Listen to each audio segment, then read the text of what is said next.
오늘 우리에게 주시는 하나님의 말씀은 열왕기상 10장 14절에서 29절까지 말씀입니다. 14절 솔로몬의 세입금의 무게가 금 666달란트요. 그 외에 또 상인들과 무역하는 객상과 아라비아의 모든 왕들과 나라의 고관들에게서도 가져온지라. 솔로몬 왕이 쳐서 느린 금으로 큰 방패 200개를 만들었으니 매 방패에 든 금이 600세겔이며 또 쳐서 느린 금으로 작은 방패 300개를 만들었으니 매 방패에 든 금이 3만이라. 왕이 이것들을 레바논 나무 궁에 두었더라. 왕이 또 상아로 큰 보좌를 만들고 정금으로 입혔으니 그 보좌에는 6층계가 있고 보좌 뒤에 둥근 머리가 있고 앉는 자리 양쪽에는 팔걸이가 있고 팔걸이 곁에는 사자가 하나씩 서 있으며 또 12사자가 있어 그 6층계 좌우편에 서 있으니 어느 나라에도 이같이 만든 것이 없었더라. 솔로몬 왕이 마시는 그릇은 다 금이요 레바논 나무궁의 그릇들도 다 정금이라. 은 기물이 없으니 솔로몬의 시대에 은을 귀히 여기지 아니함은 왕이 바다에 다시스 배들을 두어 히람의 배와 함께 있게 하고 그 다시스 배로 3년에 한 번씩 금과 은과 상아와 원숭이와 공작을 실어 왔음이더라. 아멘. 솔로몬의 부에 대한 묘사입니다. 세입금이 금 666달란트라고 하는데 지금으로 말하면 금 25톤입니다. 또한 주변 나라에서 조공을 받았습니다. 금으로 만든 큰 방패가 200개이고 금으로 만든 작은 방패가 300개입니다. 상아로 보좌를 만들고 그 보좌를 순금으로 덮었습니다. 마시는 모든 그릇은 금그릇이고 은그릇은 없었다고 합니다. 은을 귀하게 여기지 않았다고 합니다. 그 외에도 금과 은과 상아와 원숭이와 공작을 실어왔습니다. 23절 솔로몬 왕의 재산과 지혜가 세상의 그 어느 왕보다 큰지라. 온 세상 사람들이 다 하나님께서 솔로몬의 마음에 주신 지혜를 들으며 그의 얼굴을 보기 원하여 그들이 각기 예물을 가지고 왔으니 곧 은그릇과 금그릇과 의복과 갑옷과 향품과 말과 노새라. 해마다 그리하였더라. 아멘. 솔로몬 왕의 재산과 지혜가 세상 그 어느 왕보다 컸다고 합니다. 그래서 온 세상 사람들이 솔로몬의 지혜를 들으며 그의 얼굴을 보기 위해 몰려왔고 올 때마다 각기 예물을 가지고 왔다고 합니다. 솔로몬은 가만히 있기만 해도 금과 예물이 쌓이고 있는 거죠. 요즘 시대로 말하면 제일 잘 나가는 연예인이나 스포츠 스타 정도 되는 것입니다. 방송에 한번 출연만 해도 몇 억씩 받고 영화 한 편만 출연해도 몇백억씩 받는 거죠. 손흥민 선수나 축구 선수 메시처럼 연봉이나 광고 수입이 수백억에 달하는 것입니다.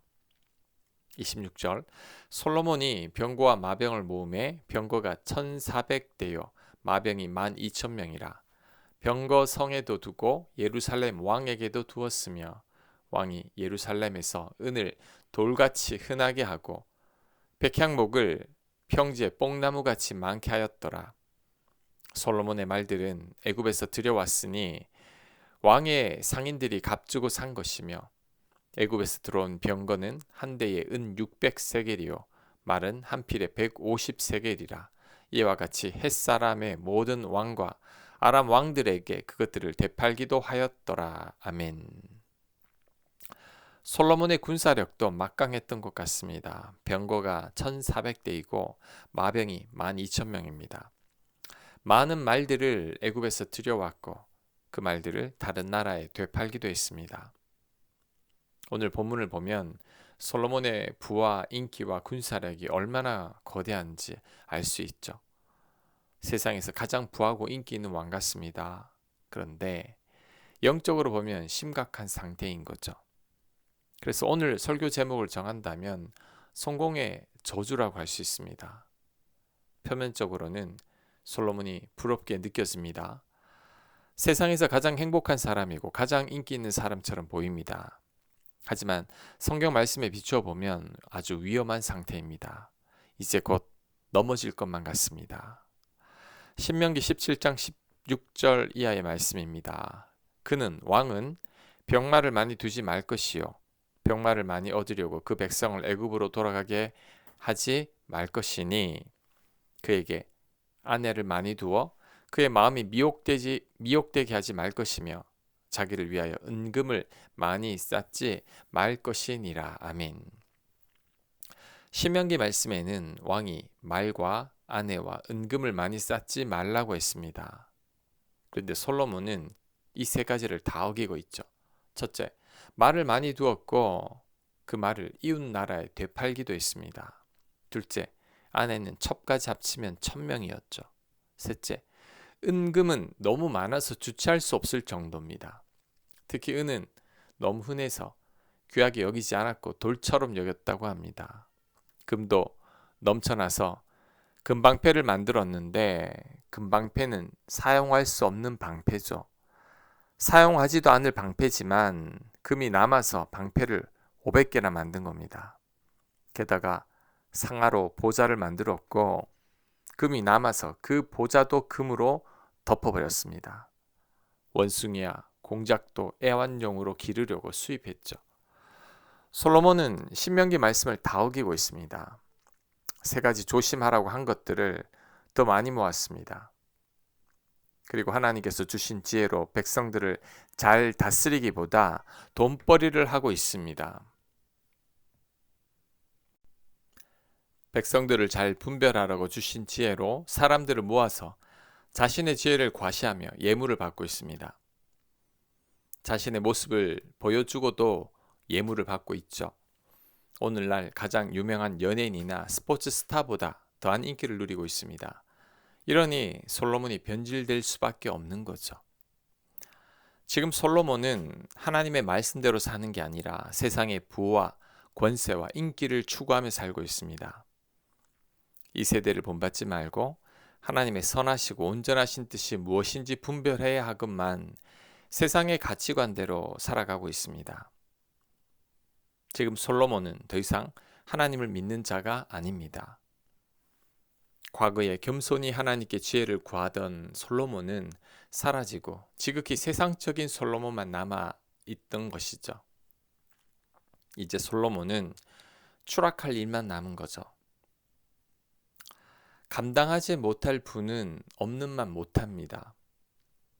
성공의 저주가 실패의 저주보다 더 무섭다는 것을 알아야 합니다. 실패와 가난으로 인해 하나님과 멀어지지는 않습니다. 오히려 하나님을 더 붙들게 되죠. 하지만 지나친 부와 명성과 인기와 권력은 반드시 우리를 넘어뜨립니다. 장기간 권세를 잡고 있는 자들은 반드시 부패하게 되어 있습니다. 이것은 예외가 없는 것 같습니다. 베드로도 처음 예수님의 부르심을 받을 때만 하더라도 자신을 죄인으로 여겼습니다. 부르심 받을 자격이 없는 자라고 했습니다. 하지만 예수님을 3년 따라다니더니 자신이 제자들 중에서 최고라고 여기게 됐죠.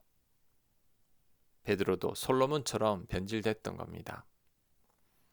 성공했을 때, 많은 부를 소유했을 때, 높은 지위나 명예를 얻게 됐을 때, 인기가 많을 때 우리들은 조심해야 합니다. 겸손하고 또 겸손해야 합니다. 성공이 좋은 것만은 아닙니다. 성공이 무서운 저주가 될 수 있습니다. 오히려 적당한 게 큰 은혜입니다. 하나님의 도움이 꼭 필요한 것이 복입니다.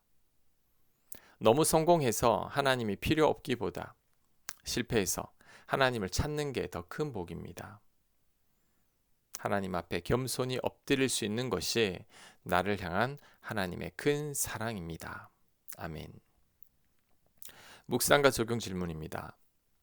내가 솔로몬과 같은 부와 명성을 소유했다면 변질되지 않을 자신이 있는지 한번 성찰해 보시기 바랍니다.